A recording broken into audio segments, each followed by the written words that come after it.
So a note before we begin, I've just moved into my new warehouse space and there's still a little bit of work going on. So apologies to you, Raheela, and to our listeners if you hear a little bit of work going on. Thank you for working through this process with us. I welcome to On the Table with Ashley, a podcast where I explore ways in which we can lead more fulfilling lives and amplify human connection by increasing our curiosity and communicating with less judgment and more respect. It is my absolute pleasure to welcome Raheela Anwar to On the Table today.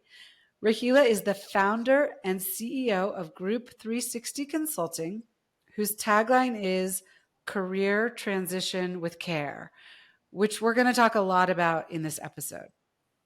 Raheela started her career transition services company 3.5 years ago, and it has grown dramatically over that time, proving that her vision of treating transitioning employees with respect and engaging them in a demand for their future excellence is a sound one, and one that should grow in practice.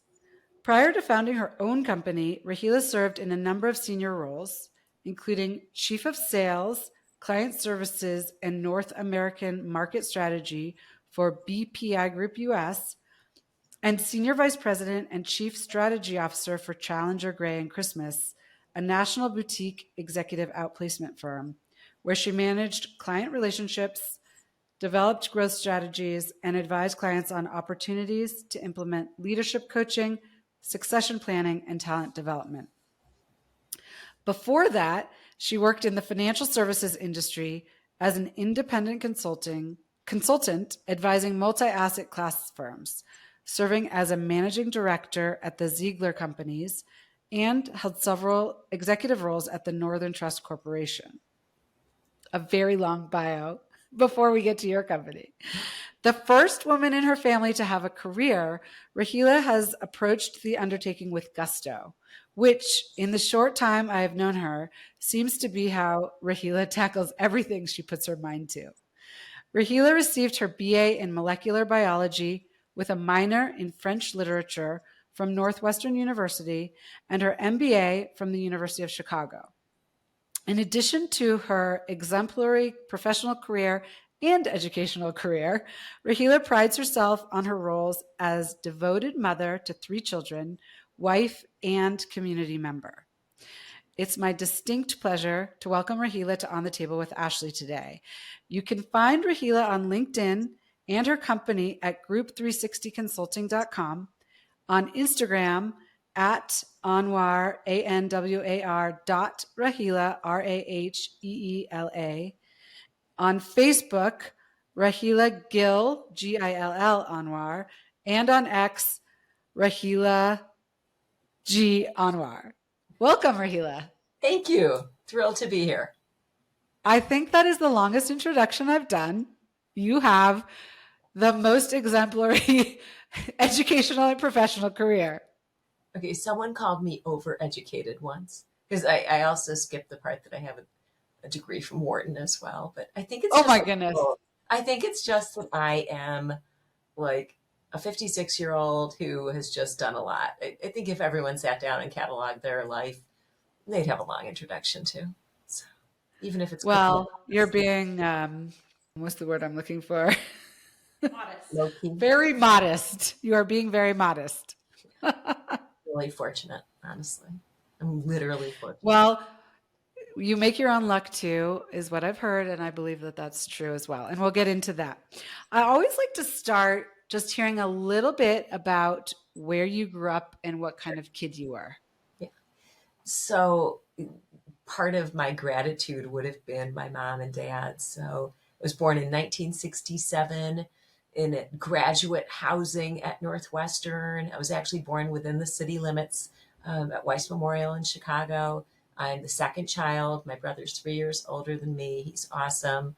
And so I grew up in Evanston in a small apartment. We then moved in 1970 when my dad finished his PhD.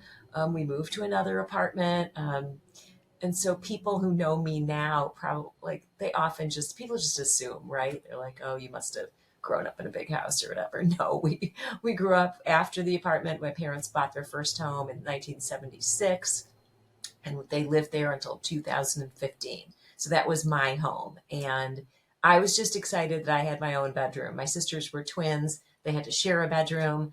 And there were three of us that shared a bathroom, and it was a very small bathroom, that I promise you. And I was pretty athletic, reasonably athletic. I mean, I wasn't an athletic star, clearly, you can tell that. Um, and I loved watching my mom cook. She never let us cook. I didn't cook anything. But I learned her technique, and she would let us help on little things. And so I grew up in a loving family with the best parents. We didn't have a lot of money. My dad then started a company. He was an entrepreneur, and their fortunes and resources changed and got a lot better, quite frankly. But we grew up with pretty modest means, and so we made do. Public school kid, and then I went to Northwestern. I followed in my father's footsteps, and I went to Northwestern undergrad. That's my childhood. Um, can you share a little bit more about your parents' Yeah. childhood and coming to this country? Because it's such a wonderful story.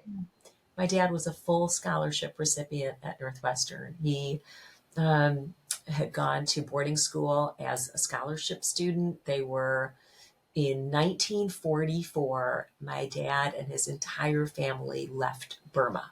So my father is a Burmese, was a Burmese national, and my grandfather, my paternal grandfather, was a Khan. It was, think of it as the judiciary that dealt with non-criminal issues. So if you were a criminal, like you had done something like a capital crime, you would be tried in Irrawaddy, which was the capital. I'm getting that wrong. Sorry, in Tarawadi. But my dad and his entire family had to leave on the eve of the Japanese invasion. The Japanese did not follow the Geneva Conventions of War, and they were taking women prisoners, and then the judiciary were being killed. And so the British were evacuating everyone out of Burma. They went to Chittagong, and it's actually the same path that the more recent Burmese refugees have come through. And they lived in a refugee camp. And my best story about that is my dad told us they had school starting the next day. People that were school teachers and other adults set up a school the first day in the refugee camp and taught That's children. amazing. And they drew in the ground. They didn't have pens or pencils. And then they were resettled by the British in what would have been pre-partition India. And that's where they lived.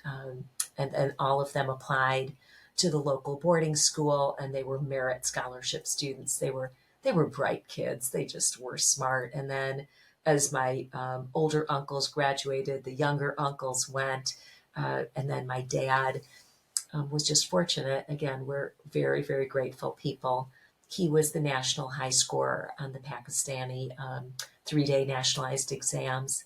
And his headmaster wrote a letter and said, I know this really smart kid. And Northwestern offered him a full scholarship, and he came here. And then he finished undergrad, finished his master's, and then went back to marry my mom. And my mom was literally in an arranged marriage. Who even does that anymore? Met him once. She was introduced to him. She agreed. I'm not sure she had that much of a choice. I'm just being honest. And then they were married in 1963. And then my mother came to the US. That's their story. And she came to live in graduate housing. She lived in this 1-bedroom apartment. I'm not sure my mom had ever lived anywhere except this palatial estates that she grew up in. And so they were just from really different backgrounds, but they really believed in family, and they always wanted children. My brother was born first. I told you that's how we came as legal immigrants to the United States. It's an amazing story. And I know that you recently lost your mother, and my heart goes out to you. Yeah. And that you had a very special relationship, or I should say still do, because I believe that those relationships continue. And that your father, who I believe is 92, is 92. still working. So can you just tell us a little bit about that? Because I it tells us something about you and your work ethic and your genes too. I wish I could share a picture of him. I usually go to their house, right? Because it's closer to my house, and his office is 1 mile. I measured it from their home. It's one of the reasons why they moved as a retirement strategy in 2015 to this place, and to be closer to me and my sister, even though they were the same distance, but just a little bit of a different direction. So I go to the office sometimes to drop, some papers off, especially, more recently related to my mom's passing. And my dad always asks me, you know, do I have any work? I'm like, Dad, I'm good. I know how to manage my schedule. I'm going to go right back to work after this. But he believes that work is a meaningful way to build connections with people, but also to be able to be independent. And I have two sisters. I think I've shared that, Ashley, that one of them has a PhD in pharmacy. The other one has multiple degrees. She has a master's in teaching, and then like an administrative degree. But all three of us work, and all three of us are, married. We probably wouldn't, quote, need to work. You hear that a lot around women. We love working. And to us, it's just joyous. It's connectivity with people. And that's the common theme with all of us. My sister as a pharmacist, the other one as a teacher, and a highly, highly lauded teacher. She's been elected, all these awards, but all she wants to do is be an amazing teacher. And we love that. So Well, that's I what. love that. So for my brand Amatand, the focus is really increasing human connection, and we can do that at work. We can do that at home. So I love that.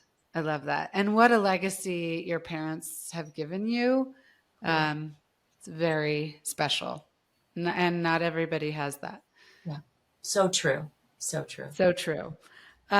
So I know that your unique career transition firm, Group 360 Consulting, is a second career for you. Yes. Can you describe to us the company that you founded Sure. and how it differs from traditional career transition Sure. services and what you think led you to this point? Sure. I think it does make sense from all of the things that you've done, but I would love to hear your telling of it.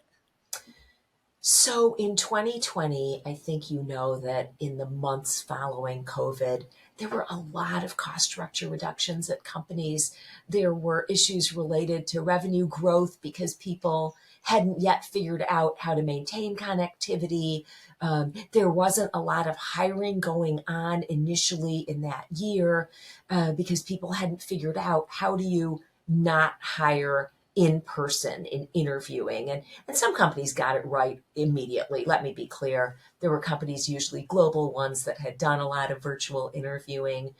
But there was a lot of impact. And I observed that career transition companies were taking people almost over the transom, and they didn't have enough trained coaches. They didn't have enough people to understand what those people's backgrounds were. And so it was basically, I call it mega mart career transition. And coming out of that, some companies, because they got feedback from their transitioning clients, they didn't get the responsiveness, even as the company representative that they needed. And they were very open to feedback on what they wanted and how they wanted it to be better. And what we brought to the table at the end of 2020 was a firm that we stood up exactly based on the principles that we believed that people needed. Why did I have to found my own firm? My colleagues were great, my former colleagues. They were good people, but they weren't focused on career transition as an expertise. My former leader, who is a well-regarded, extremely, extremely ethical woman, wanted to build a broad-based consulting company that had different verticals. And lost in that was reinvestment in the transition space and hiring of experts in the industry. And so I came to the conclusion probably by May or June that it was not going to work out to work at that firm. But with respect to my former colleagues, there was nothing that I could do publicly until I had left the firm. There was nothing. It would have been not only unethical, but actually potentially even illegal. I mean, my employment agreement did not have any non-compete or non-solicit in it, which is what allowed me to start the firm. But it was that first night when you start calling clients after you've left and you know you've stood up your own company. Ashley, you don't know. You think that you know who's going to follow you, and I think we had good followership. But those first 11 companies that in the first 2 hours said, yeah, we're with you. And then by that first Friday, which is 4 days later, we had 21 companies. And then the rest of the trajectory was pretty straight line. We currently have 168 companies that work with us. And yesterday was a pretty exciting day. It was the first time that 8 separate companies came with us. And you'll probably see a LinkedIn post later on it. But it's pretty exciting for us, right? 8 new companies to work with, all of whom came by referral. So And I know that you have all different size companies and we do. companies all globally. Is that right too? Precisely. Yes. It's geographically disparate, but it's also companies that may be in one place, but their employees are all over the place. And that's what makes our service. It's the consistent service model. And you asked me a question like highly personalized, but cost effective. And usually in the industry, high cost and high personalization was at one end, and low price point and low personalization was at the other end. And we were able to bring the two together very intentionally, but also with no marketing externally. So we don't have to spend money on a sales force or I would call it a broad based marketing campaign because we spend the majority of our cost is delivering on the service. Yeah. Yeah. So I want to get into the model a little bit more. I have in my past life managed legal and HR departments and have had to manage reductions in force and employee separations. And I've also been separated from companies. And I never before talking with you have I heard of a company that's so wonderfully focused on the transitioning employee. And I I want to dig into how your model actually works. Yes. I also love that you're holding the transitioning employee accountable. So you're asking that person to come to the table and deliver their own future excellence, which I think is also unique. When I've done this in the past, honestly, I feel like it was like, oh, this is just a service we have to include in our package. And I don't really, I'm trying to think if I know a single person who really got something out of it. So to me, your company and service is totally radical. And I want to hear like how you created that model and how you actually make it work, because I do think a big part of it is that you're putting on the transitioning employee the responsibility for their own future, and I actually think that might be part of the secret to the success of the model. We say a couple of things are our secret sauce, to borrow from McDonald's. We aren't stealing, we're giving them credit. But the secret sauce of our firm is 3 things. It is the transitioning person's experience, but it's from day one. It's from the time that they are separated or voluntarily taking separation or planned retirement. But they've come to we will say to people who have come to us, we want to learn as much as we can about you before you enter the coaching process. And sometimes companies will tell us the circumstances. Sometimes it's literally emails with lists of people. We know nothing, but we do research on each individual before they're reached out to by what we call our assessment team. The second thing is who's doing the coaching. There's no one on the coaching team that has less than 5 years of coaching experience. And we've heard horror stories. We continue to hear horror stories about 2-week programs to make you into a coach.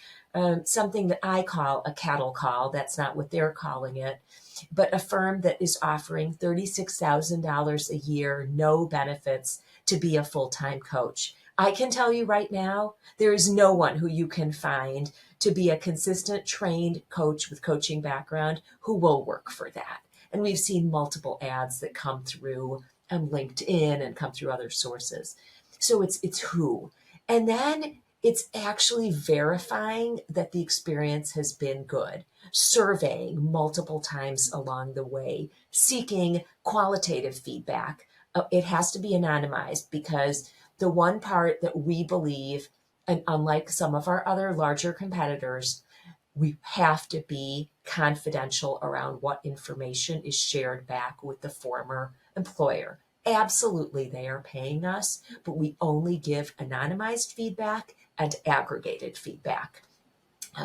If people aren't engaged, it's our responsibility to engage them. It's not our responsibility to tattletale back to their employer. If they aren't finding value in our coaching, that's on us, making sure along the process. And we're incredibly excited. I may have sent to you, and in the interest of full disclosure, you aren't a client, but you would be the perfect client because you're an educated consumer of career transition, and someone who has been through it themselves is our best client. We currently have 5 very, very successful CHROs as clients who are transitioning with us. Each of them different, each of them incredible. They chose us. And consistently over the last 3 years, we've had leaders say, God, we're working with so-and-so today, but probably wouldn't want them if it was me. And that's an impetus to get people moving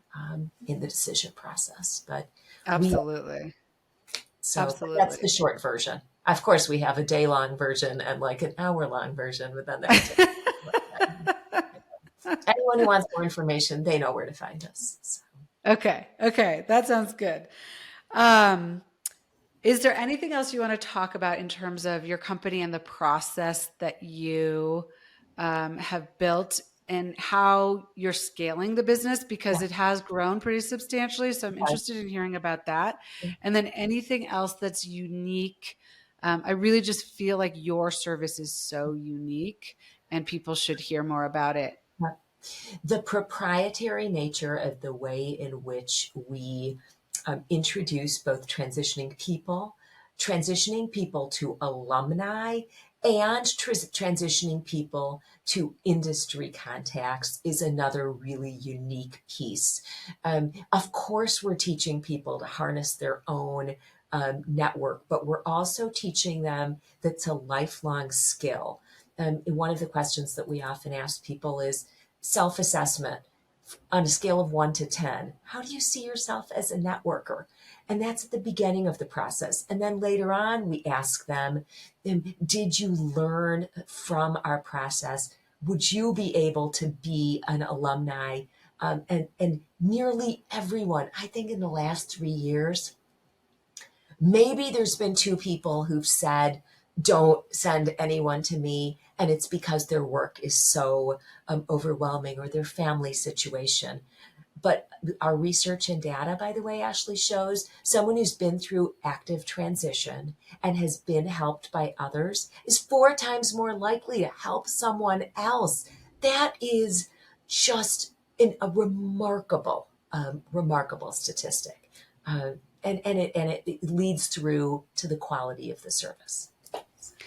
When you have your first, or when a coach has their first contact with a transitioning employee, do you find that they are down, depressed, scared, and does that shift as you go through your work with them, or do they come to you with all different perspectives in the beginning? It very much, that's a complex question and a complex answer. So depends on how long it's been since the separation conversation took place.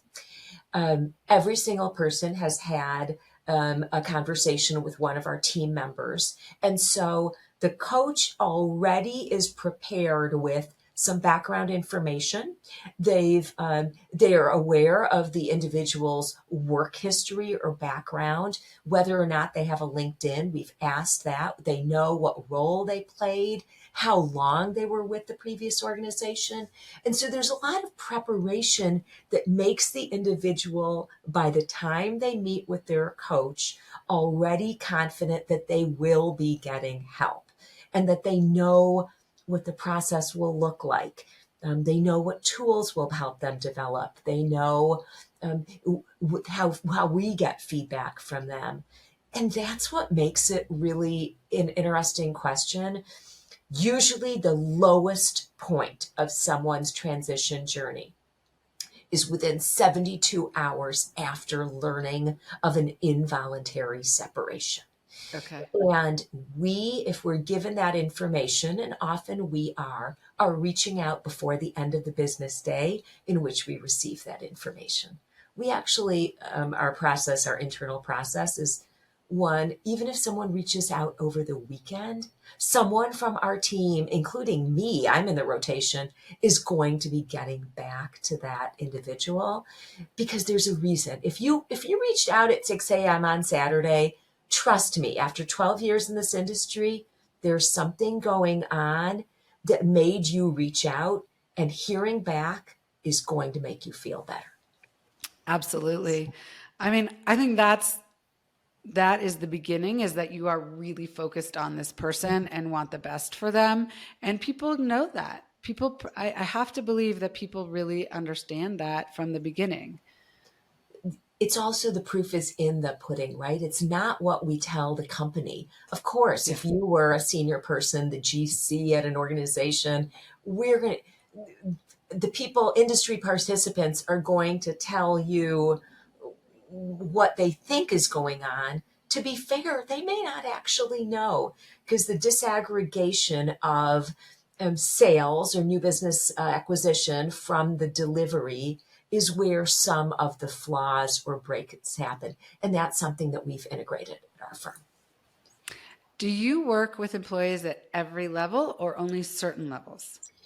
So the answer is we work with people at all levels. Next week, we are working on site with a really important client that's doing a plant shutdown, complete plant shutdown.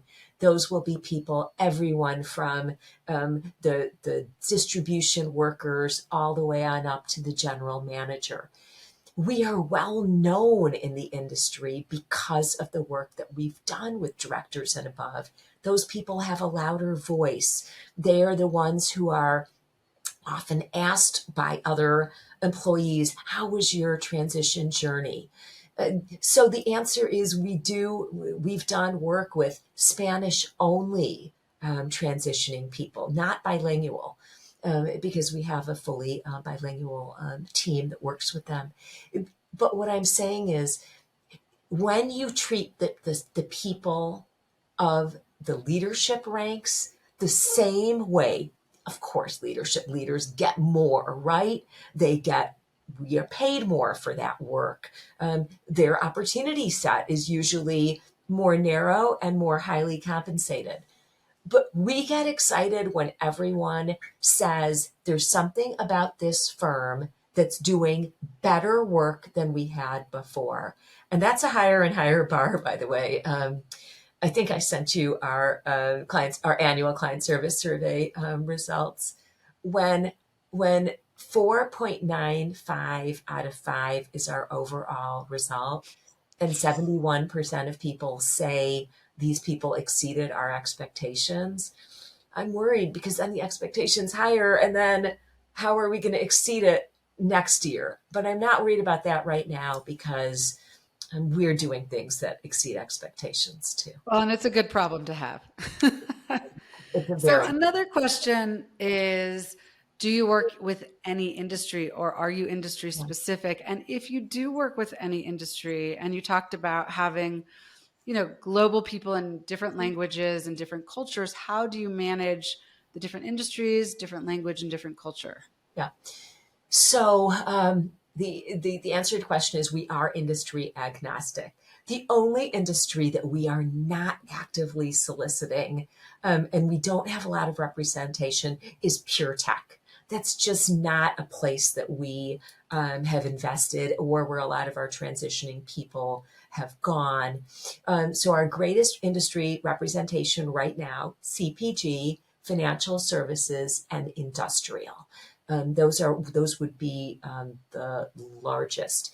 But we do work in services. We do work in a lot of work in hospitality, which is a little bit different than CPG, but is also it's the same common denominator. And there's a lot of transition in that industry between the two.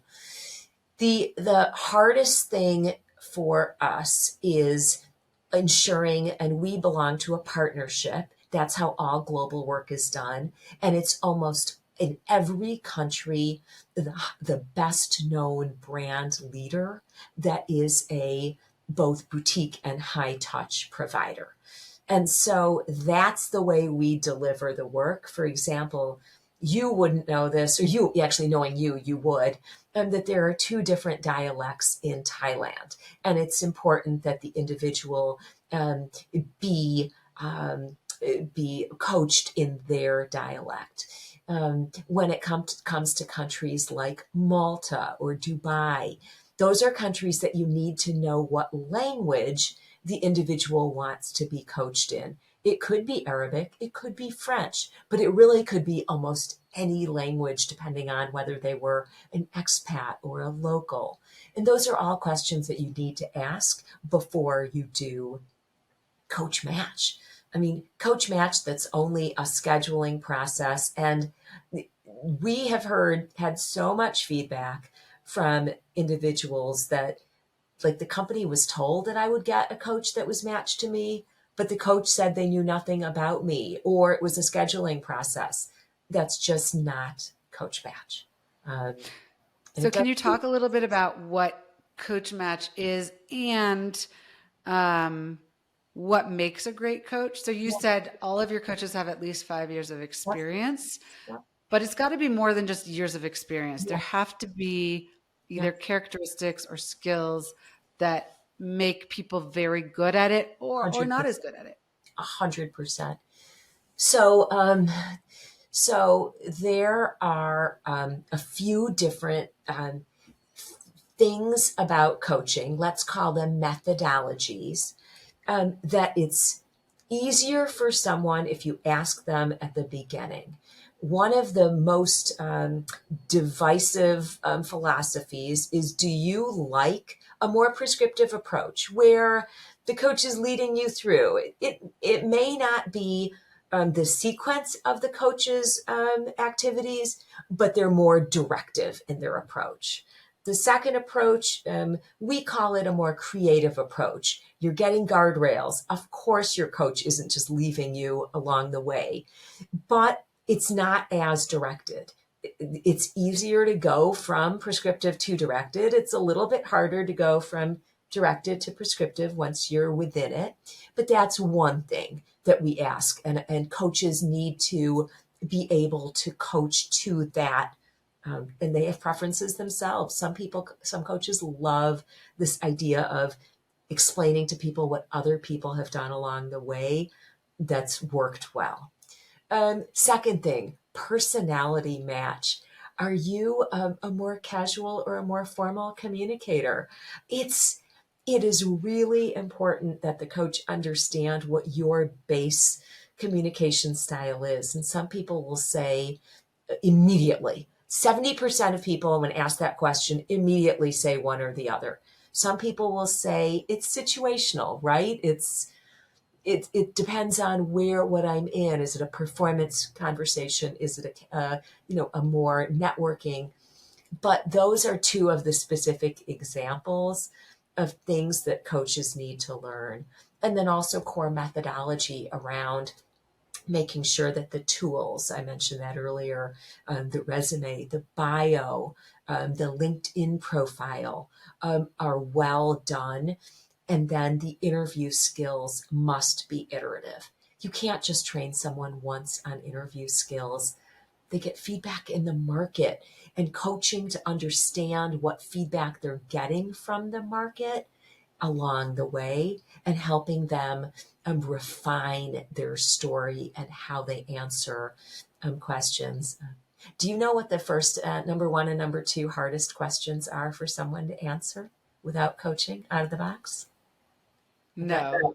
Okay. Let me guess. Let you Let me guess. guess one. Okay. Tell me about a mistake you made in your career and what you learned from it. Okay. That is actually a very often asked question, generally for more junior people. But the Okay. number one and number two question are, why did you leave? And what do you want to do?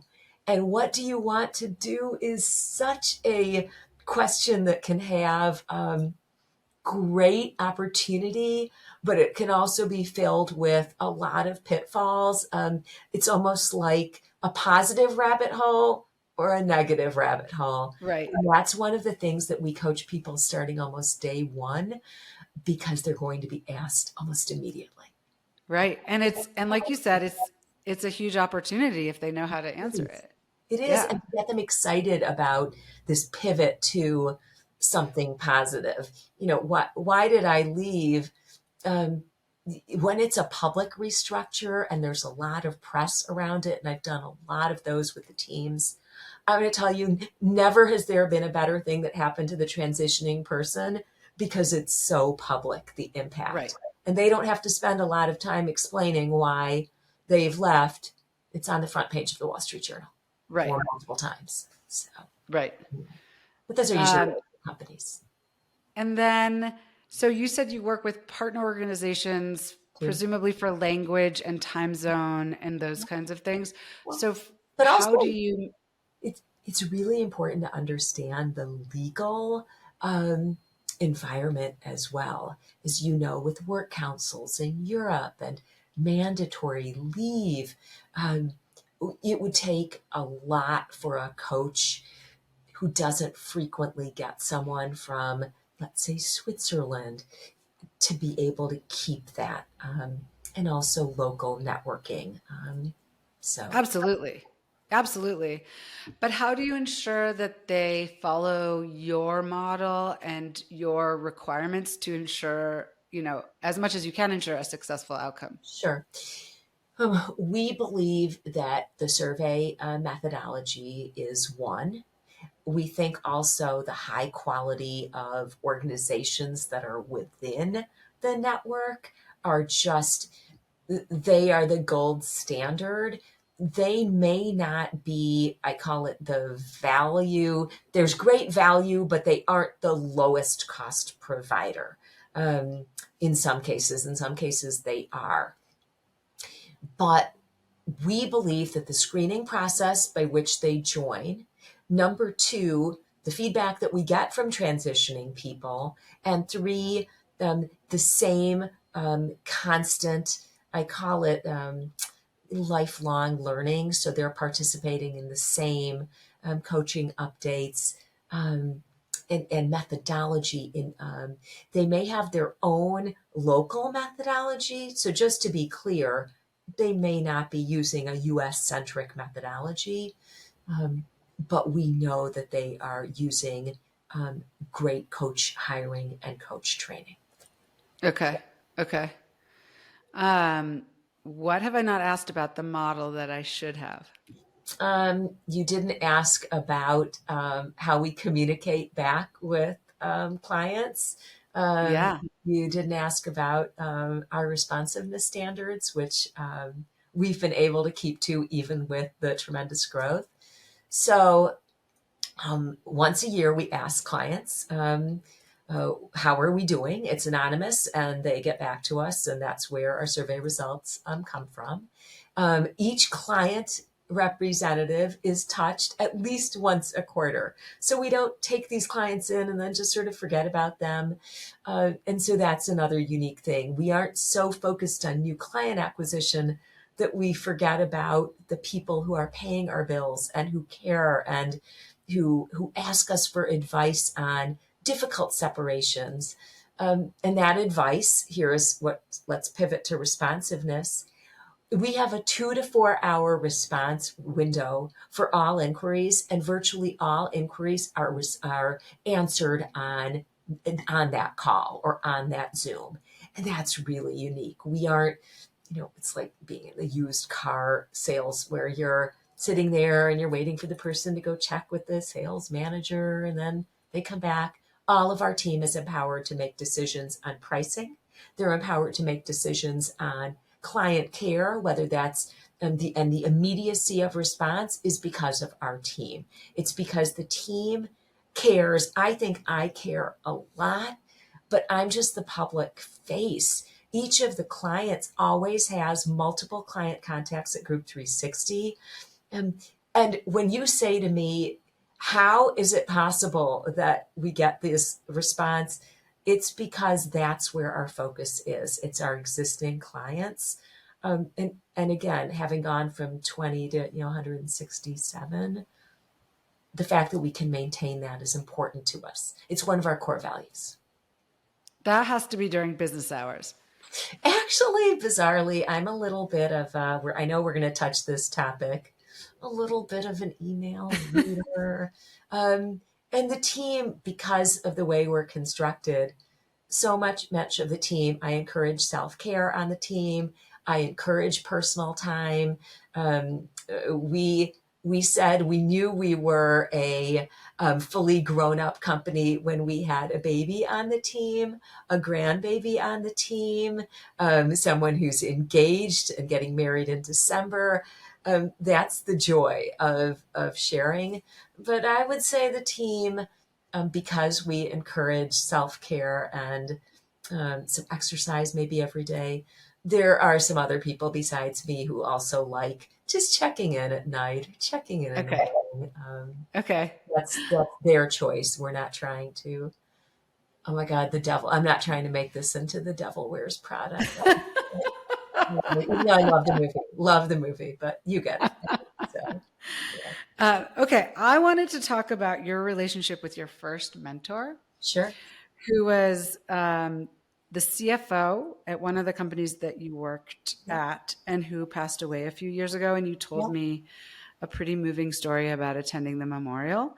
So can you talk a little bit about how that mentor-mentee relationship flourished, which I think is so important for professionals and so feels out of reach for many people. Like, how do I make that happen? Does it have to be organic, or can I network my way into it? And I also think it's particularly personally important for women. Yes. And what did you both receive and what did you give in that relationship? And yeah, just tell us a little bit about that. His name was Perry Perot. Not just extraordinary mentor, extraordinary CFO, partnered with also an extraordinary CEO to grow the Northern Trust Company through almost 2 decades of growth. He was, like me, a long tenured person. So, I have to think, I think he was probably about 20 years older than me. And I went there when I was 20. And he went there out of Harvard Business School and then stayed there his entire career and then retired past mandatory retirement age because he was asked to stay on by the CEO. So he retired when he was 67, 65, I'm pretty sure was mandatory retirement age. And he had become vice chairman. And then someone who was fantastic internal succession plan took over as CFO, which was Northern's normal career path. How did it happen? It happened not in a good way. I gave a presentation, and I was young, and I know how old I was because I was pregnant with my second child, and the so that would have been, she was born in 97, so it would have been somewhere along in either early 97 or late 96. And what he didn't know, and I was giving a credit presentation, so it was a request for a credit line. And if I thought about it, I probably could remember what the company was, but honestly, I can't, like, in the moment. Um, and I had a false positive back in the day before the current genetic testing. I had a false positive. It was called an AFP, and I had to have an amnio. And Raheela was only going to have an amnio as long as I didn't miss work.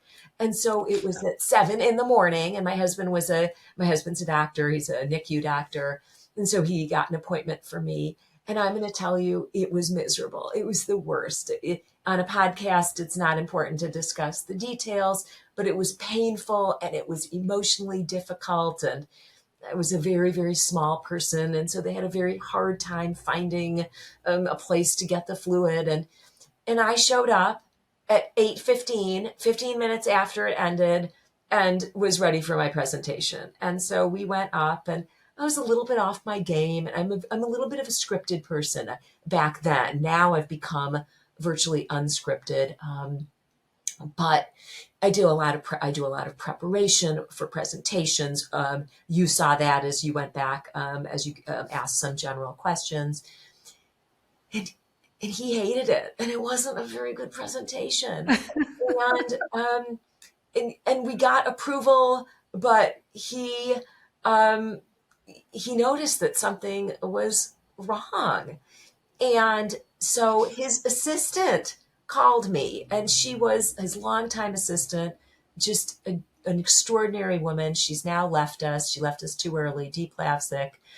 And Dee said, Mr. Perot would like to see you in his office. I was like, oh my God, oh no. This was bad. It was bad. No one ever got hauled up. Like, and I went up in the elevator scared to death. And he had me sit down, and he always had his door open, and he had multiple chairs. I sat next to the chair by the door. It seemed like the chair that was like for the people who he was going to talk to. And he said, what was wrong? And I said, I'm just going to be really honest with you. I'm a very private person. As you can tell, because I have this, baby, and I'm expecting my second, and I had to have an amnio. And he just looked at me and he said, why didn't you change it?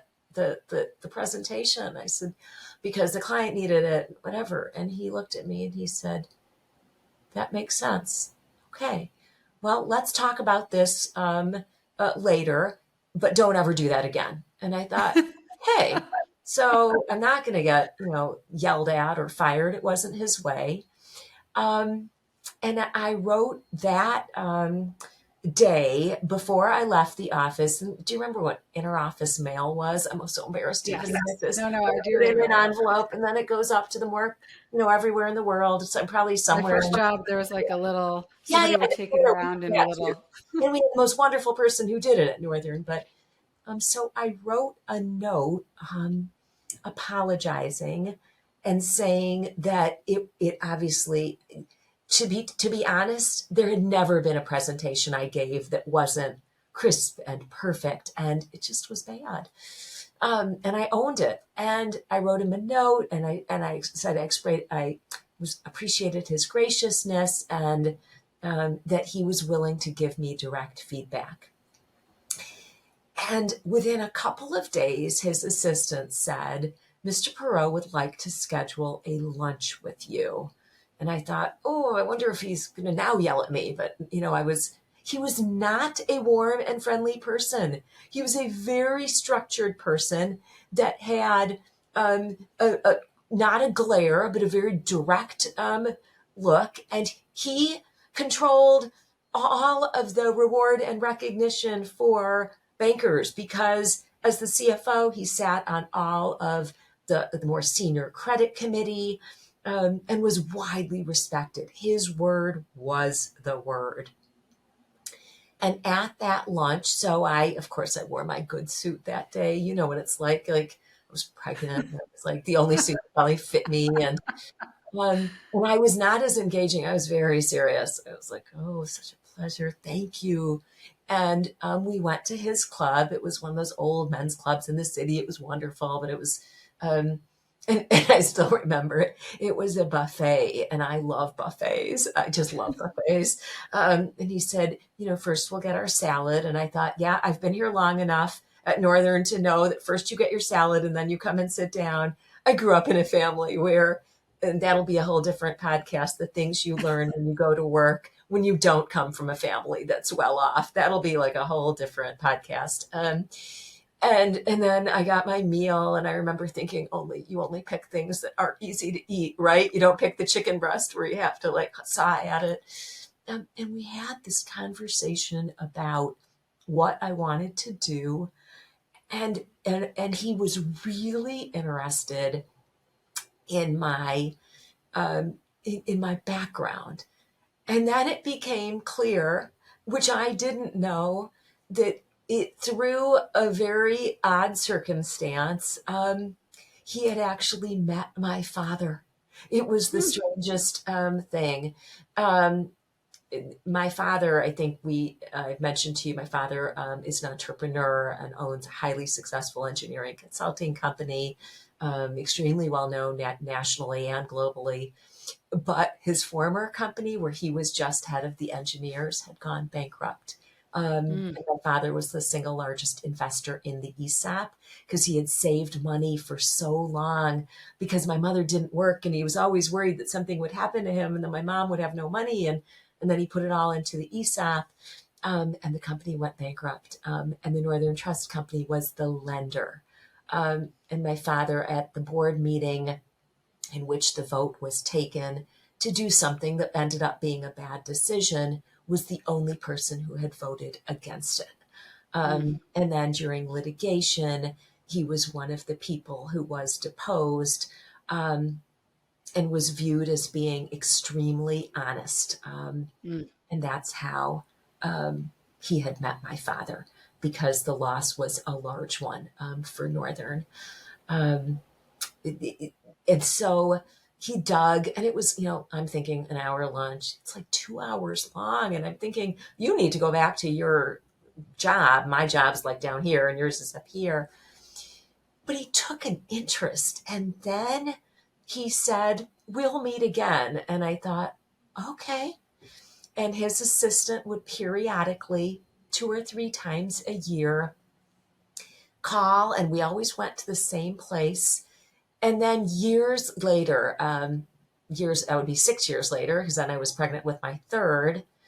He, for the first time, I knew about it, that his wife was a teacher. I knew that he had 2 children.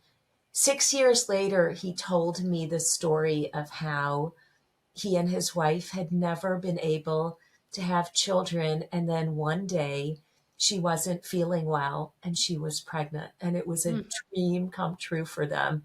And I thought, oh my God, you 6 years later, you're telling me this amazing, beautiful story. He was obsessed with his children, Alexis and Arthur. He just was, like, in a good way, just their greatest champion. And then she ended up getting married, and then she had a baby after he retired. But it was interesting that it took him that long to open up. But he gave me great career advice. There was a time that someone was promoted before me. Do you know what that feels like at a bank? It feels crappy. And you're like, what? What did I do wrong? Years later, that person would leave under kind of suspect circumstances. And I remember thinking, for the first time in my career, your being promoted drove me to tears. Me, tough Raheela. And he said, it's the long game, right? And what I didn't know then, but he knew, was that I would be asked to take on a pretty significant role as a cross-functional transfer. Um, he had pushed for me in that role, and it was me against an external candidate, and it really was that voice at the table. They say now in the terminology sponsor, right? But back then Yeah. it was just someone who believed in you, and he had Yeah. high standards. Again, this was not like, you know, mediocrity didn't have a lot of room. Um, Right. Right. Well, so, and then maybe you can just wrap it with the memorial story. so I went to his memorial. It was actually on a Sunday, and so it was a weekend day. And I walked in, and there were some of my colleagues. So, of course, former colleagues, I talked to them. And I walked in, and it wasn't at the beginning. So the line was definitely much shorter. I was actually in line with one of their neighbors and just, a little bit of chatting. And when I got up, his wife looked up to me and said, her name's Diane, I knew you would come. And I had tears in my eyes. And then her son was next to her in the receiving line, and he said, "Mom, who is this?" And she said, "This young lady," and I wasn't young. I mean, it was like a year and a half ago.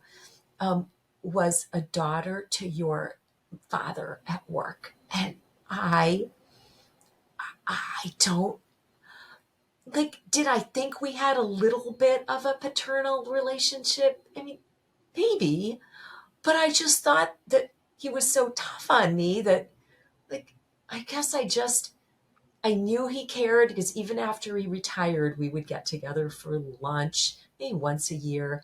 He had gone through a very, very difficult transplant surgery, and had to be very careful. And so, through COVID, of course, he had to shelter in place. So I hadn't seen him in 2 years, but just knowing that he would go home and tell his family about our conversation. And he came from a very, very modest family um, in Worcester, Massachusetts. He was a scholarship student, like my dad had been at Clark College, and then he went to Harvard Business School on a full scholarship. So he was. Well, it was a very special relationship and it's a wonderful story. And there are, I think, two parts to it. Um, One is that he had an interest, right? For whatever reason, he saw something in you and he wanted to help you. And the other is that you helped yourself. And writing that note, and I wonder if you ever cover this in the work that you're doing now. In writing that note, you actually set yourself apart in a pretty unique way.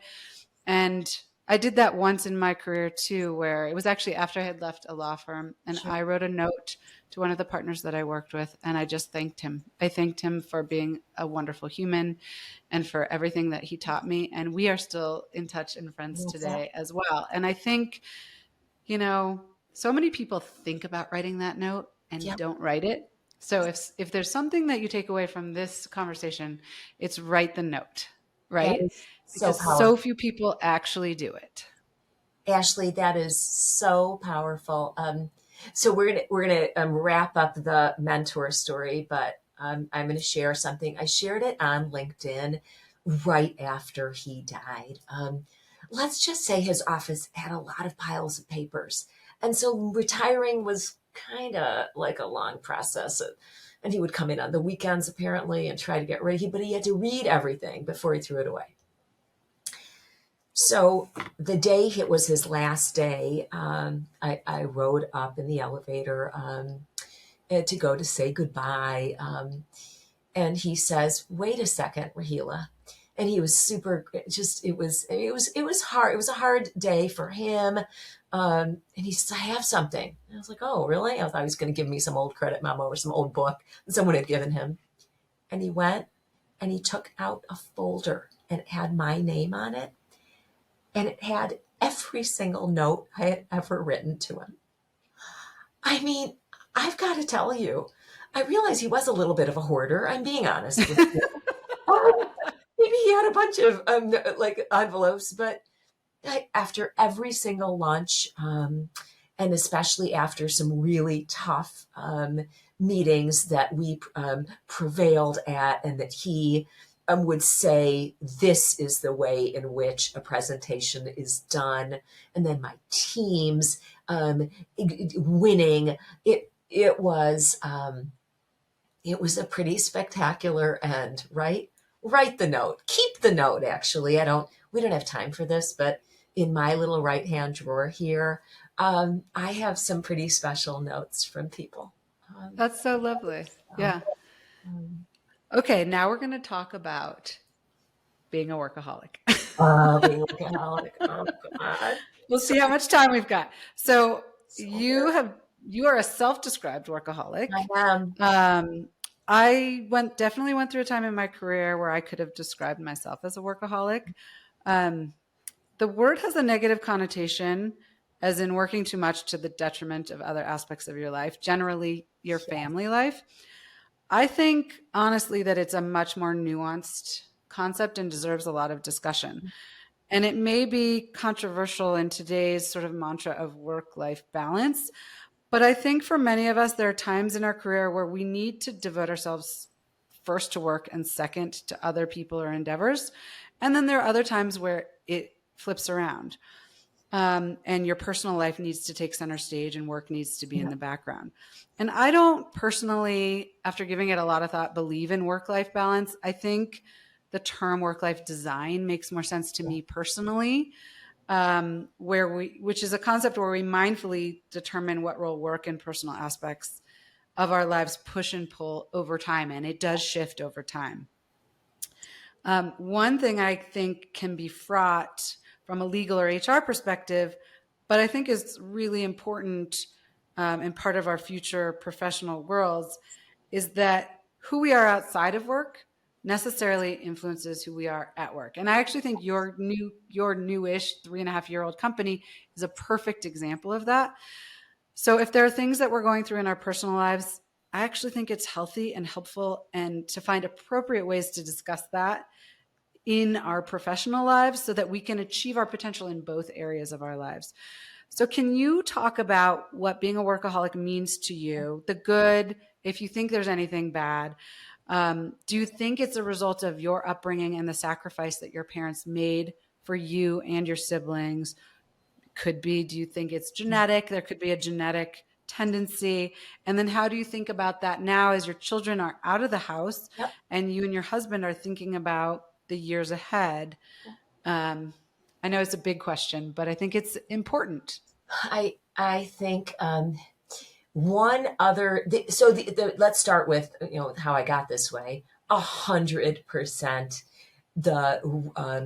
the role modeling and the behaviors of my dad, and the way in which work was a priority was something that I observed growing up. We all did. He brought work home in a briefcase. In fact, we would run out to the driveway because he would often have 2 bags, and we would carry his briefcase in. And it always was in our family, the home I grew up in, right next to the door. And then he would pull parts out.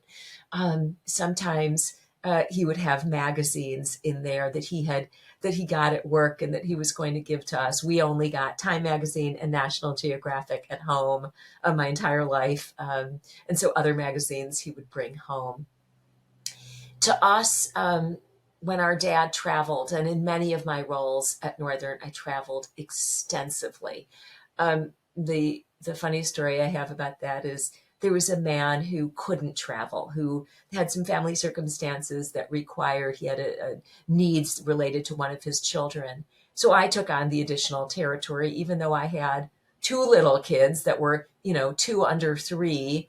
And so every week I was in, 3 different cities, often day trips, to be fair. But we call it working mom trips, where you take the first flight out And in my case, it was always the 6 a.m. to LA, which meant leaving my home. I don't like to be late at the airport. It's one of my crazy things. So at 4 a.m.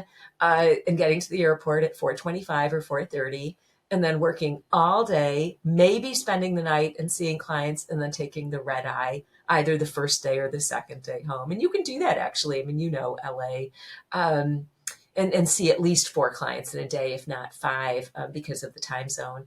But the craziest thing about my work was I think I knew better along the way, but I'm a fairly competitive and driven person.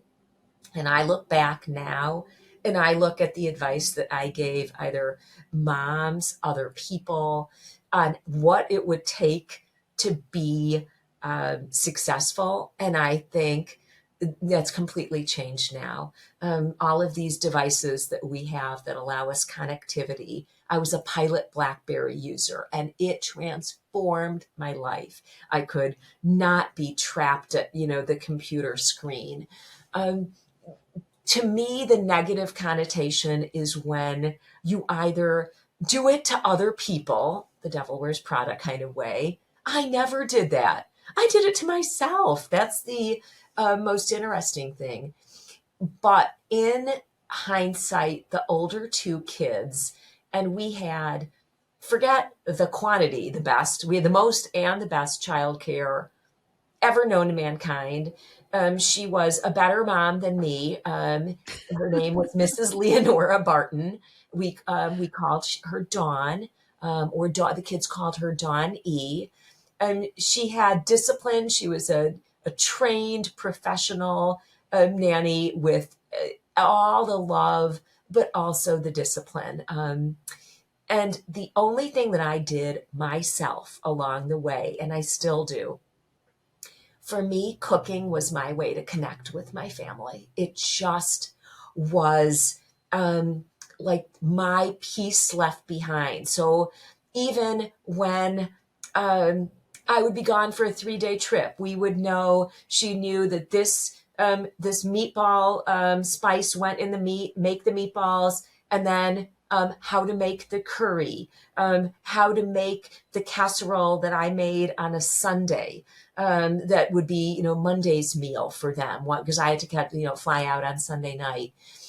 And even now, the children remember mommy's Sunday meal prepping. Like, I loved it. And it was nice to have help to cut up things. I mean, I wasn't chopping everything myself and making everything, because she was so helpful, and she was actually a fantastic cook herself. But that connectivity in my family, I never broke. There was never a day that we were, of course we went out. I mean, the local McDonald's is 3 blocks down, one of our favorite places to eat. I was raised with my dad eating a fish sandwich when he traveled on business. So that idea of workaholism is, to me, if I had to reword it and make it sound better and less weird, it would be work as a primary focus and responsiveness as the underpinnings of my professional brand.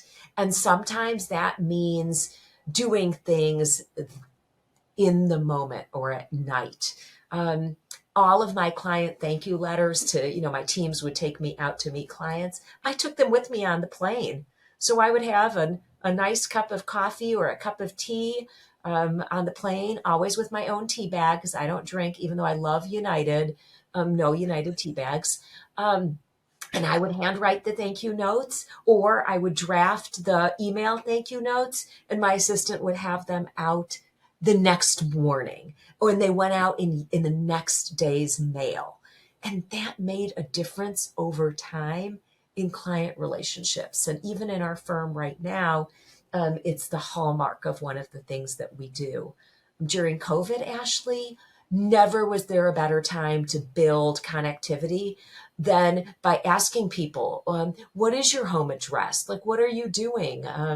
One of the things that we did was that first Christmas during of 2020, we found every single person's home address, our team did, and we mailed handwritten Christmas cards to each of those people. And they remembered. And guess what was in there? A business card and our contact info as well. Yeah. That's the connectivity. But that's a Yeah. little bit of workaholicness. I should probably come up with a better word, right? You should coin a phrase for it. I mean, I think it's a bigger topic. We obviously can't, cover everything. I think that there are people who get so focused on their work that they do lose out in their Yeah. personal lives.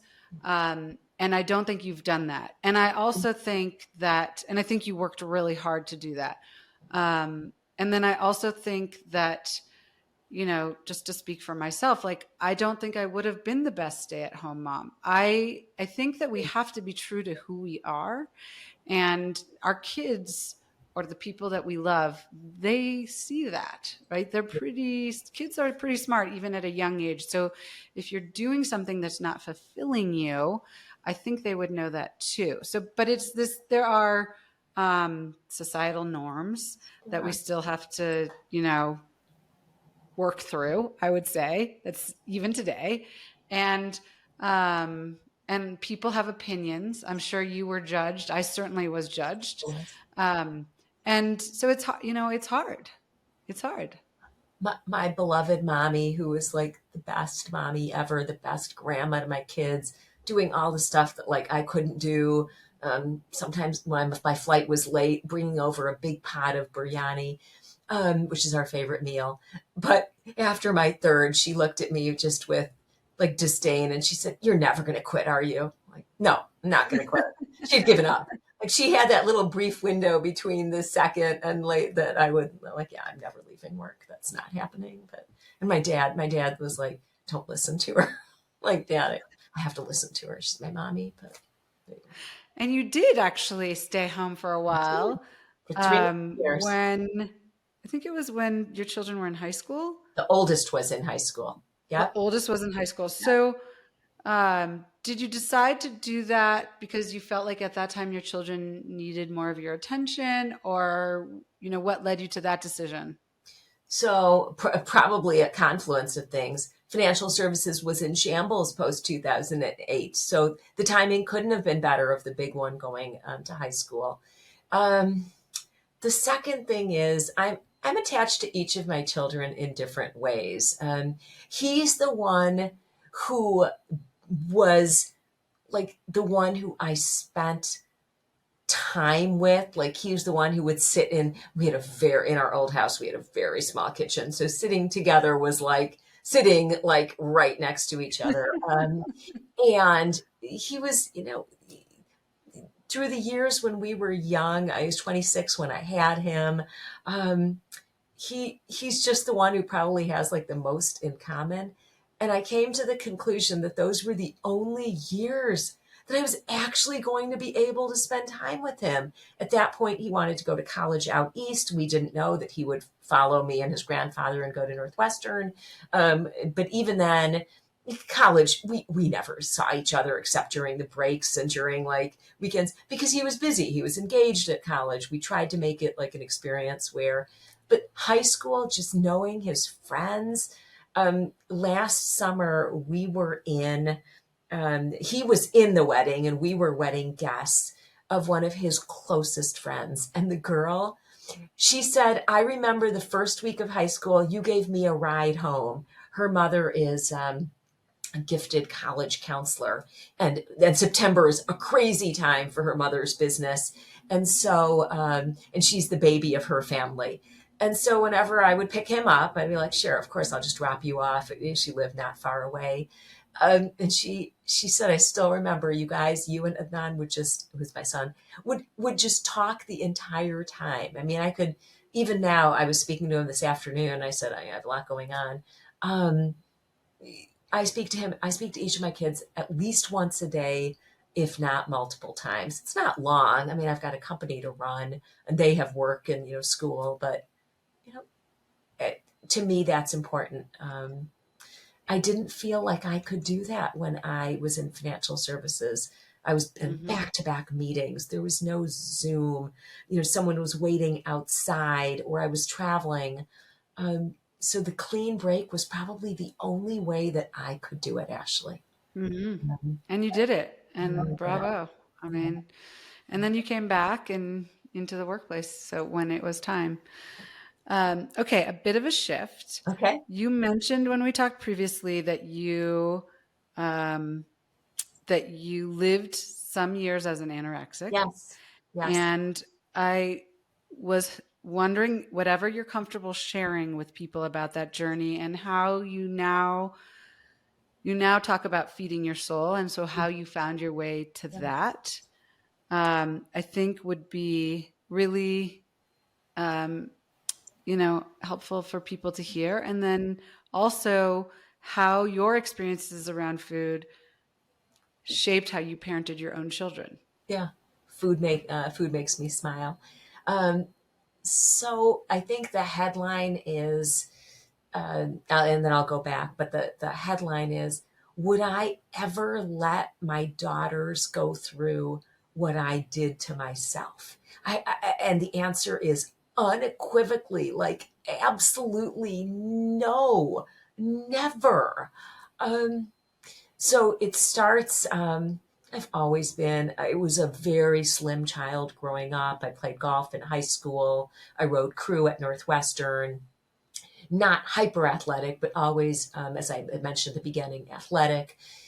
And so I never had a weight issue. I mean, did I occasionally eat a bowl of cereal instead of a meal? Sure. And then I'm 25 and I'm pregnant with my first. And never was there an opportunity to eat more things. I ate, half a container of Haagen-Dazs ice cream. I just gained a lot of weight. So I started out at about 108 pounds pre-pregnancy, and I gave birth to him weighing 162.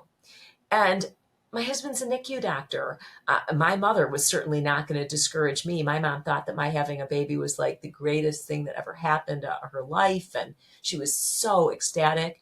So when I would say, "Mom, I seem to be getting a little bigger," she'd be like, "The baby weight comes off as soon as the baby's born." I'm like, "All right." I mean, I didn't know anyone who was pregnant. I was one of my few, people who was my age who was having a baby, who had gotten married young. Ashley, I have that baby and I come home and like a week later, I'm like, boy, I seem to weigh about almost the same as I weighed on the baby.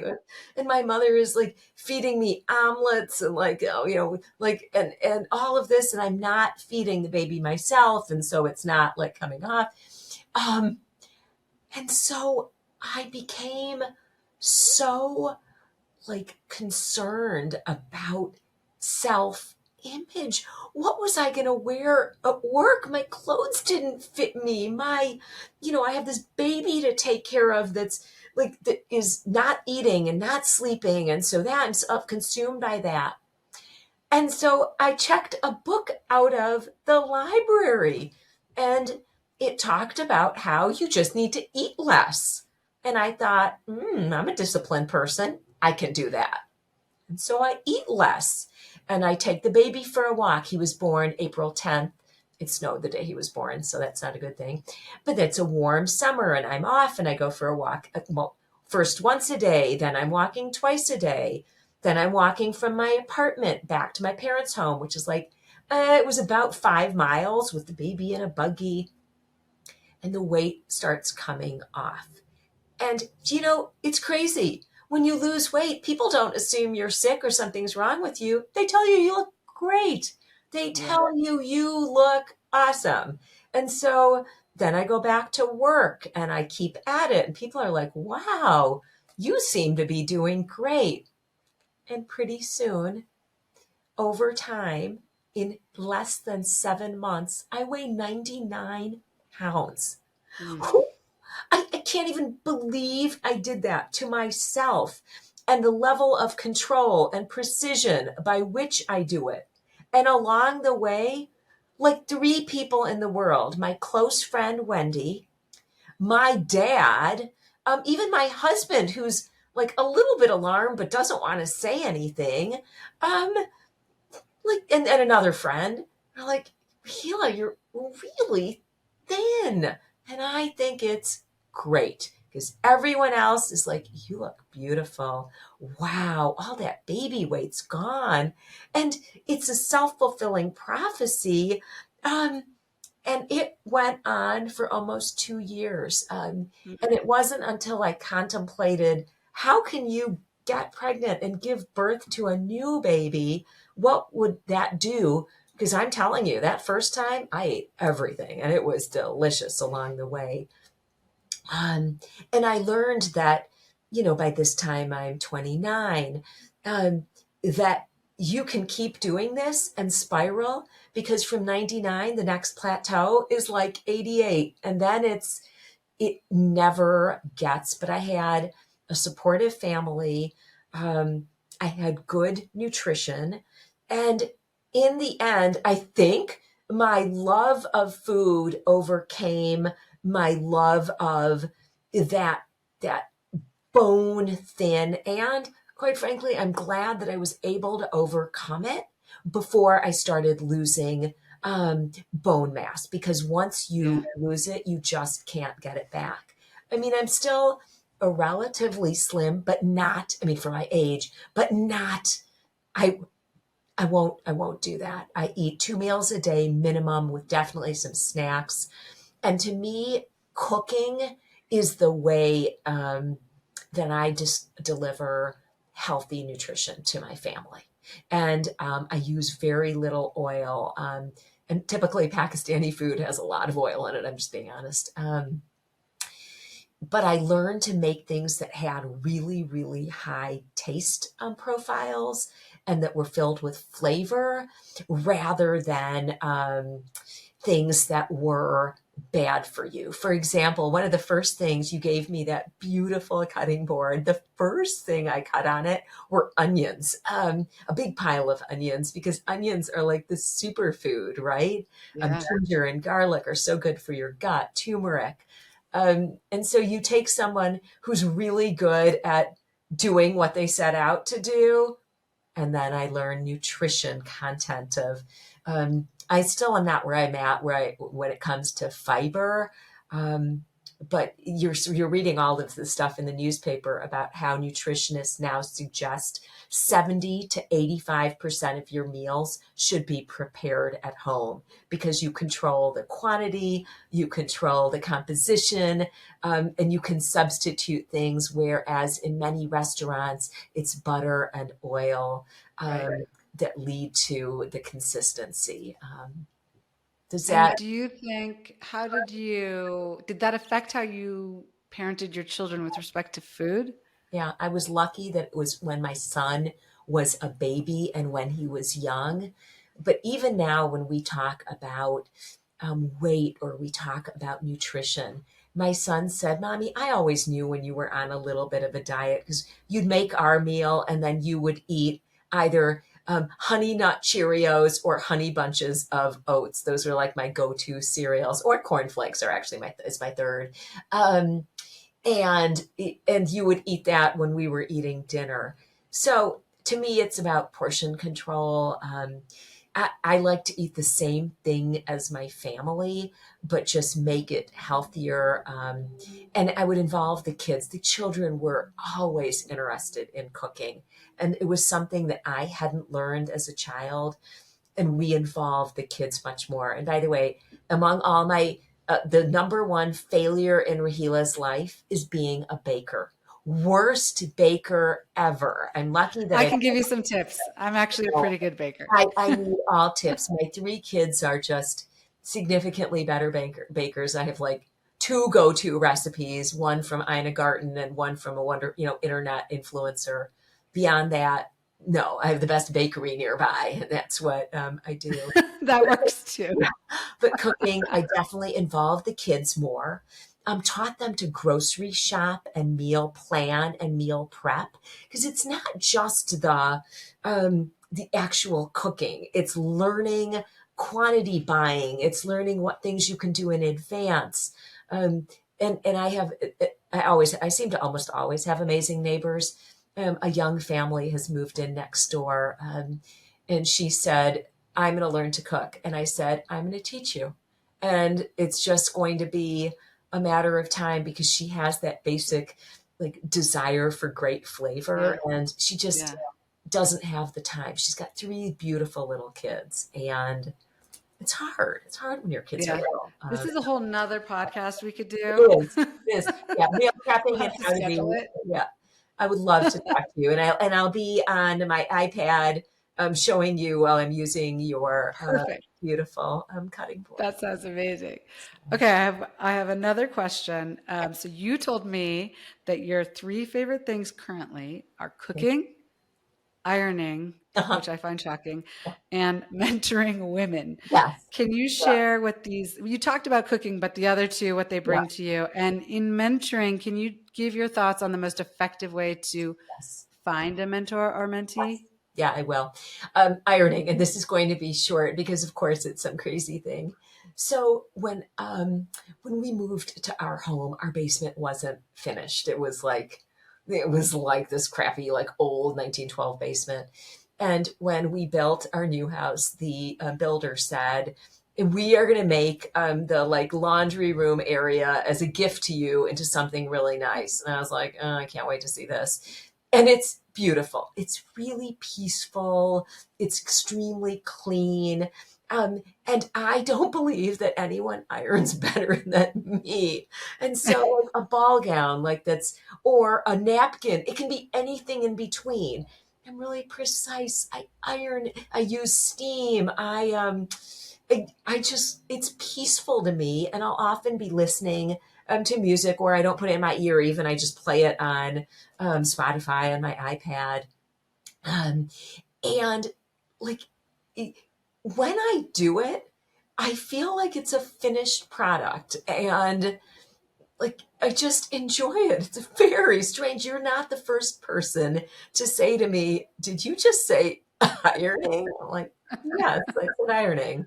And I'll sometimes iron things in advance. And we have someone who helps us who's great, but just is not as good of an ironer as Raheela is. So, it is what it is. Mentoring. I could talk about mentoring again. I feel like we're spawning new podcasts, but Yes. mentoring to me is the number one way for you to get feedback in a safe environment, in a way in which it's delivered um, collaboratively. It's not executive coaching at all. I don't do that. That's a different skill set and it's learning each other's communication style and having enough discovery that there's trust and that you bring external perspective. To me, external perspective from either your company or your life, from someone who has a broader base of perspective, is what mentoring is, the magic of it.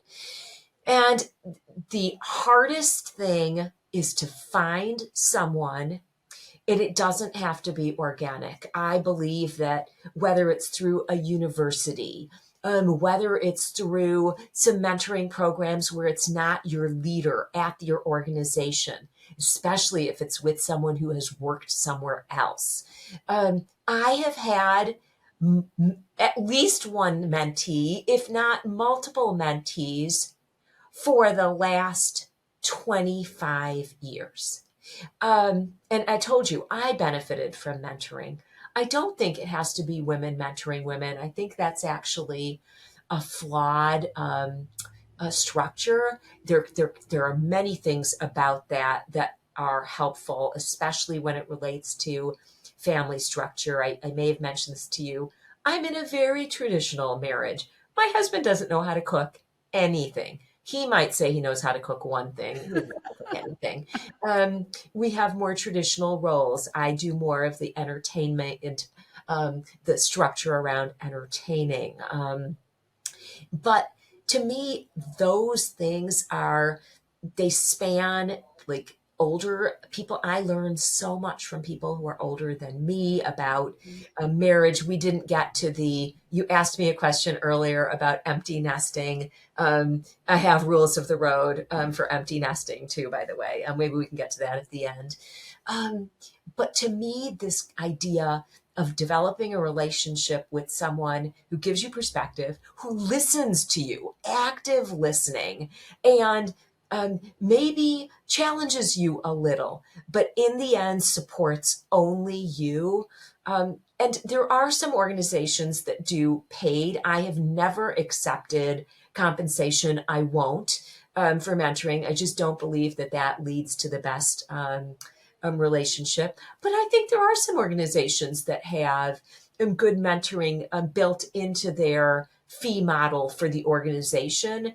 And so that may be another way to do it. And so I couldn't be more of a champion of find your mentor.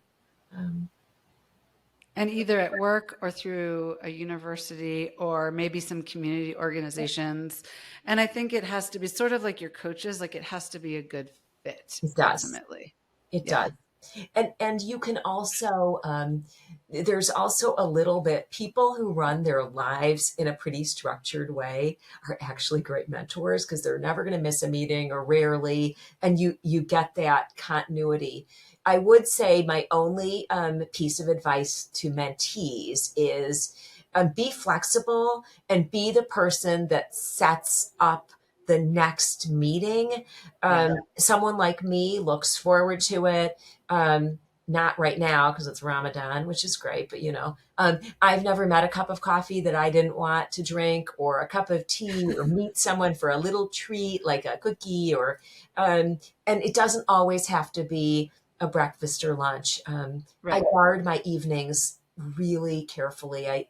If I'm pretty much home, or I'll do large client events, that's different. But I rarely do one-on-one dinners. It just is. Yeah. It takes too Yeah. much time from my schedule. But.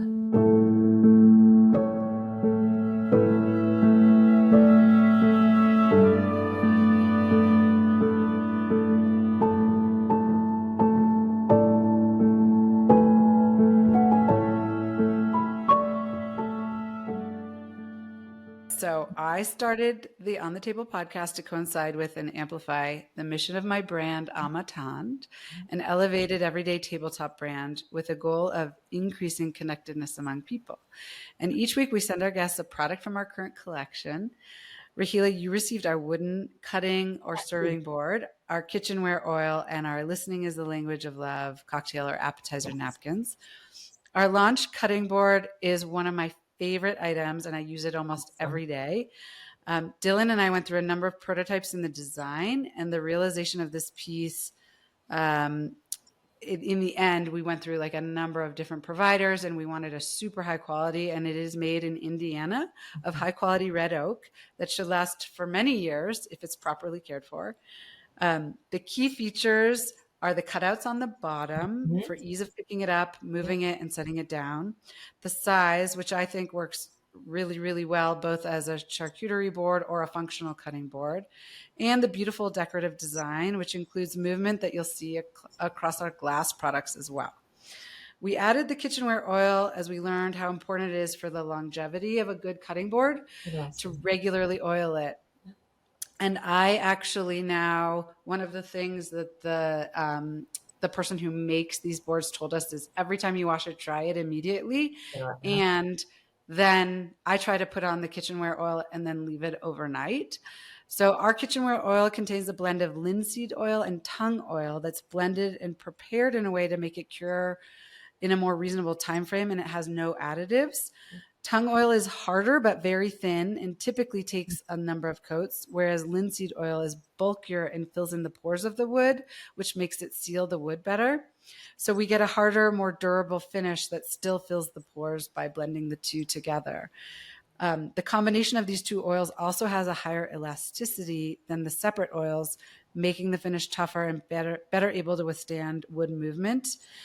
And And the last thing, which I didn't know before, was that the majority of tongue oil or linseed oil have toxic heavy metal accelerants in them because it's cheaper and it's less time consuming to put them together that way. And while the FDA will consider these food safe when cured, we obviously don't want any toxic heavy metals present in food contact surfaces. So we don't have any of that in ours. So like I said, my routine is I wash it, I dry it, I put the oil on it, and then I leave it. I also sent you the Listening is the Language of Love napkins, which I thought you would particularly appreciate, given your work with individuals in their career transitions and how important it is to truly listen as you assist these individuals. So I don't know how much time you've had to use them, but you were telling me a little bit before, and maybe you can share here the experience you've had so far. So it's interesting. I was reflecting. I think I'm a loyal cutting board person. It's very strange. I don't cross contaminate. So, of course, with chicken or meat, I have like a stack of cutting boards. But I use is I don't know if it's just me. I use a cutting board constantly. Whether it's sometimes taking my toast out of the toaster and resting it there before it finds a place on its plate.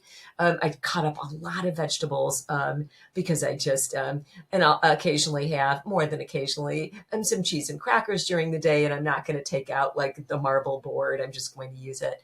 I don't really use it for uh, serving. But the thing that I loved about your board is it's really a work of art. And I did use your oil. Don't be mad at me on the bad old cutting board I had because I'm smart enough to not soak it or, let it like stay wet. But let's just say it needed a little bit of loving care and it worked magic on. If we had a little we're walking podcast where we walk to Raheela's kitchen and then I show you, but I removed, my hands through this moderate. It was a little bit falling apart. So yours is next to my stove and it's the place where I use the most like cutting for cooking. Does that make sense? The other Yes. one is more like it's next to the sink and it's cutting for like prepping of like something like bread, like French bread, where I'm just going to Mm-hmm. slice it. And so now it's been like a couple of weeks and I've been surprised. I don't have a ton of people coming in the house, right? I have, a couple of my friends, our housekeeper, my husband. He noticed it right away. This is a guy who doesn't notice a lot of stuff in the kitchen. And he noticed so 3 out of the 4 people noticed the hand, and The it's cutouts. really Yeah. helpful, the cutouts.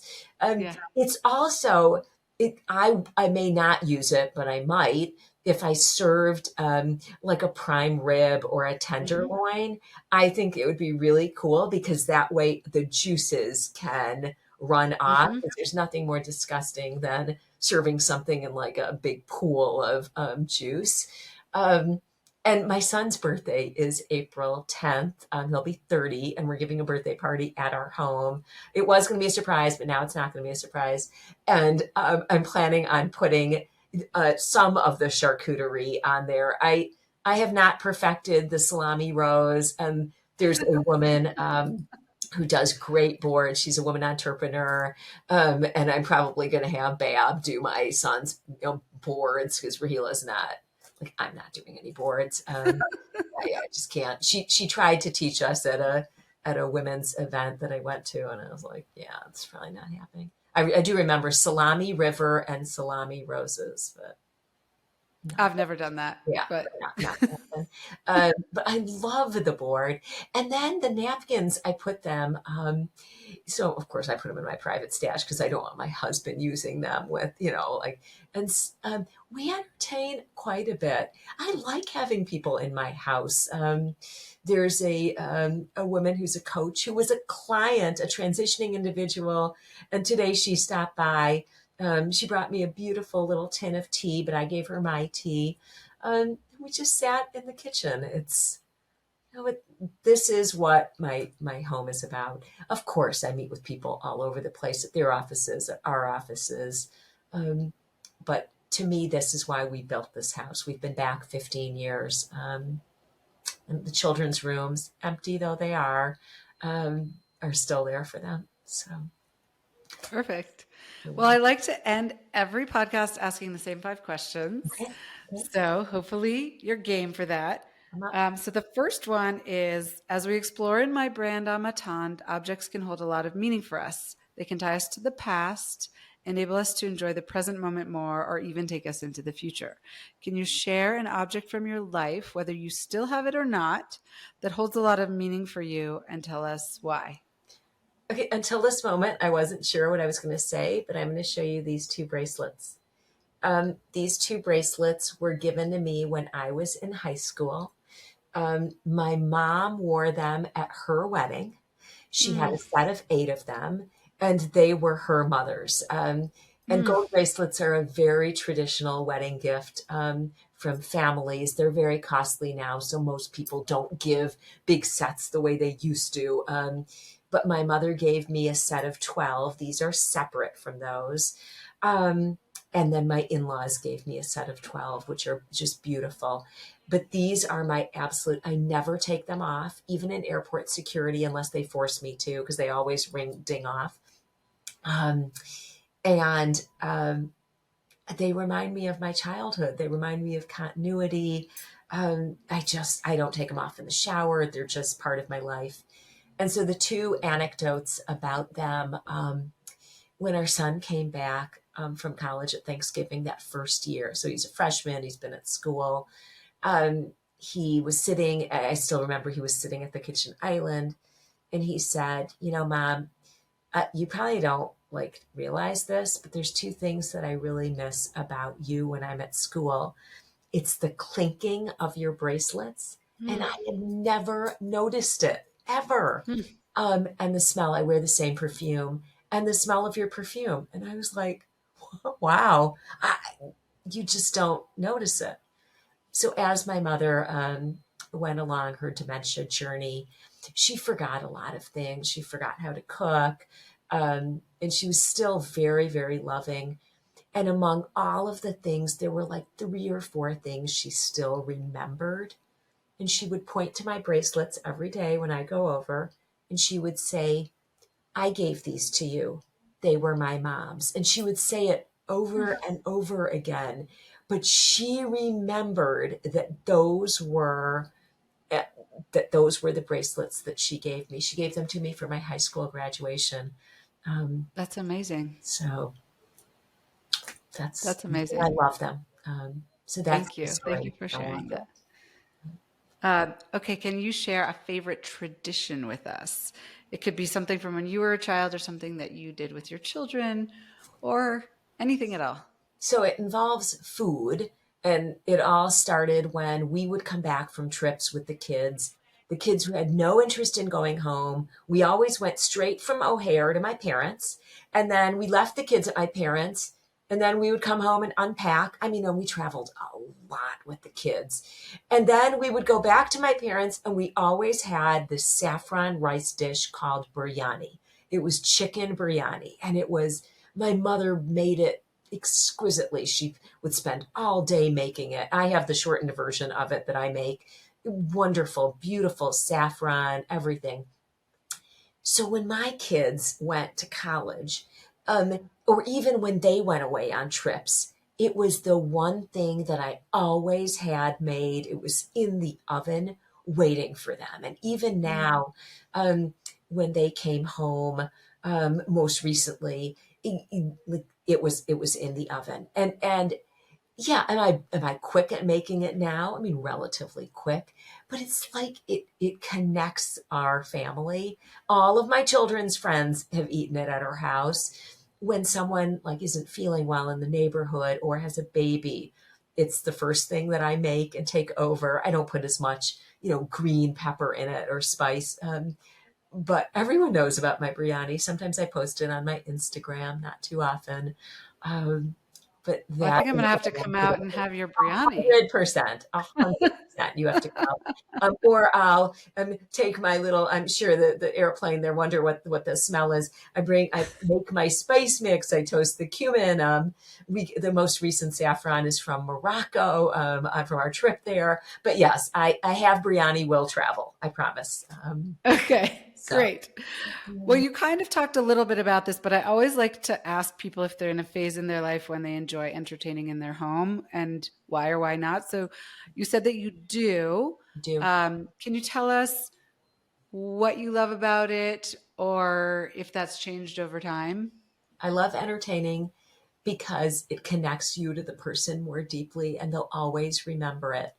Um, to me, it's the organization. So I'm not trying to give some Instagram influencer a run for their money. I'm using things that I own, of course, sometimes like your napkins or something new. Just today, I had ordered these antique Sheffield spoons. I collect them, and I'm going to use them on a party at a party on the 22nd at our home. We're having 78 people. Wish me luck. Um, Wow. but to Good me, luck. it's about using the things that I own. Um, and it's about being able to convey to people that you cared about it. The two of my favorite parties both involve children. I gave a little Valentine's Day party for some children in the neighborhood and their moms. And my husband's like, "What are you doing with those little kids?" I'm like, "Please."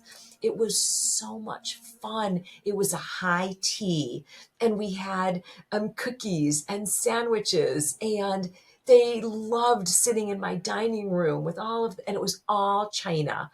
And the moms were like, "Oh," I'm like, "No, I don't care. If it Yeah. breaks, it breaks." Nothing broke. The little girls were drinking from this Hensley by Ainsley china. They were in heaven. I got more emotional energy. It had been about a month since I lost my mom. It was just the best afternoon. And then I think it was exactly 2 years ago, I gave a brunch on a Saturday for every client that I had that had children that were two. They could bring other siblings. All the spouses came. I invited people from my neighborhood who had little kids. It was magic. And all of them have kept in touch with each other. I mean, I don't have a lot of time to be friends with people who have 2-year-olds, but I have a shocking number of people who are in my life that I love their stories because, my kids are grown up now. But it was so much fun. Now, was I an overachiever for that? And I stupidly made everything, all the food for that? Yeah, there was no need for that. Next time I do that, there's going to be a lot of brunch food from like the local bakery and from the restaurant. But it was fun, and people stayed, and the kids ran all over the house, and they discovered the toys, and it was kind of magic, honestly. So Yeah. yes, I love entertaining. Um, I just can't do as much of it. If someone would do the scheduling for me, I would do all of the other stuff. It's the scheduling part that's sometimes a little Yeah. so. I actually was listening to a podcast a while ago where somebody had like their admin scheduled dinners, which was pretty interesting because Yeah. there was like always a topic for the dinner, which I think is Okay. actually Okay. also a great idea. But yeah, getting somebody to figure out the guest list and the timeline and all that would be wonderful. If someone Maybe would this do is that, somebody's new business. we'd be busy every weekend. Northwestern does something called a dinner with 12 strangers. Sometimes it's a little bit more than 12, sometimes it's a little less, but they ask people to host them. And we've hosted them a few times. They're awesome. They are just amazing. And I think the last time we had 16, we used both tables, and it just was. And then we switched in between a few people. But Yeah, what a great idea. It's just such that's a a great idea. I connection. love We that do it idea. across the country. It's not just in Chicago. So, Yeah, okay. amazing. Do you have one or two top resources, books, websites, or courses you can recommend to our listeners? Could be related to career transitioning or not at all. Yeah.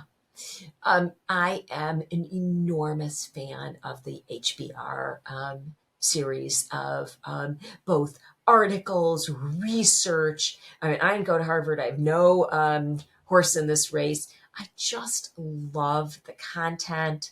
And there's something interesting and nuggets if you read some of the research that you can take forward for perspective or share with others. So I am a big fan. I read it religiously, whatever comes out online, I read it. So that's my number one suggestion. I don't Okay. think it's very costly for an individual to get like the magazine subscription or the online subscription. So that's number one. Number two, in terms of career advice. So I don't really belong to a lot of organizations. I belong to a women's leadership organization at Northwestern called the Committee of 100. I'm a very, very active member of the Executives Club of Chicago. And so I will go to physically as much content as I can. And I will look at content. I will watch content that I haven't been able to go to. So that's my second go-to resource. But I'm kind of agnostic. If I see something interesting that someone else has mentioned on LinkedIn, I'm also an enormous user of LinkedIn for lifelong learning and content. And so those are my three. I know you said two, but those are my three go-to. And you Yeah. get what you put into it. You know, you guys, if you have an extra half hour in the car cooking, I'm on the elliptical a lot. We're usually reading email, but I'm often listening Yeah. to podcasts Yeah. or reading as Okay. Wonderful. well. And our last question, what do you do for yourself? Do you have a practice, a focus, a habit, or daily routine that you adhere to that contributes to your success or well-being? I have two that are jammed together. I call my father every single morning on my way to the gym. Or I call him if I'm going later on in the day. I call him at home. I used to call my mom. In the later years, it was hard for her to communicate. She didn't enjoy it as much. And then at the gym, it's my time. It's my friends. It's sort of a regular. It's nothing fancy. It's a wonderful local, beautifully run, spotless gym with a lot of regulars, and it's my place. And I'm always scheduling meetings, communicating with the team. Again, a lot of different reviewing of things that need an answer. But I do a lot of scheduling when I'm on the elliptical, and there I am, a little rabbit on the elliptical. I also do the cross helix. But what I've done for myself, adjacent to that, I've started to go to both Pilates and yoga. I find it that it's what I need to be able to clear my mind. Sure, it takes time, and sure, you can't multitask in the class. It's rude. I turn my phone off. Um, it's to me a really new addition to my routine of movement. Um, and also, I think as we all get older, you need to do something to build strength. And so that has been, I did it early on, and then I kind of got away from it. And I've very much gotten into it in the last 4 months. Wonderful. That's what I do. So, Well, thank you so much, Raheela. It's been such a pleasure talking to you. love I've it. learned so much, and we definitely have to plan another podcast. We have too Well, many things to talk so about. many things. I loved this. Thank you, Ashley. And um, I'm not just saying this because I'm on your podcast. Your products are really high quality. And so I hope the word gets out because I do think we need to support other women owned businesses. There just aren't enough of them. And because it takes so many resources, right? Yeah. We were both successful executives before we started Yeah. the next path, and now this Well, is our thank next. you. So, but I keep it really up. appreciate that.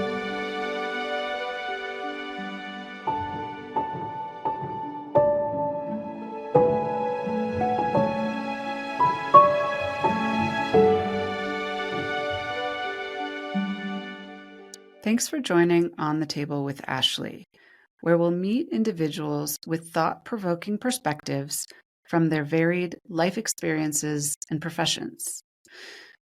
On the Table will cover any topic you or I can put on the table with the goal of increasing curiosity, respect, and understanding while decreasing judgment, even when the issues discussed have sharp and contrasting viewpoints. On the Table also bridges to my company, Attend, which has started with the goal of helping people connect more meaningfully through straightforward, skillfully made, bespoke home goods. Check us out at amattendre.com. That's AMEATENDRE.com, or on Instagram at attend. And if you have ideas for future podcast episodes, shoot us an email at reachoutanytime@amattendre.com. Thanks for listening.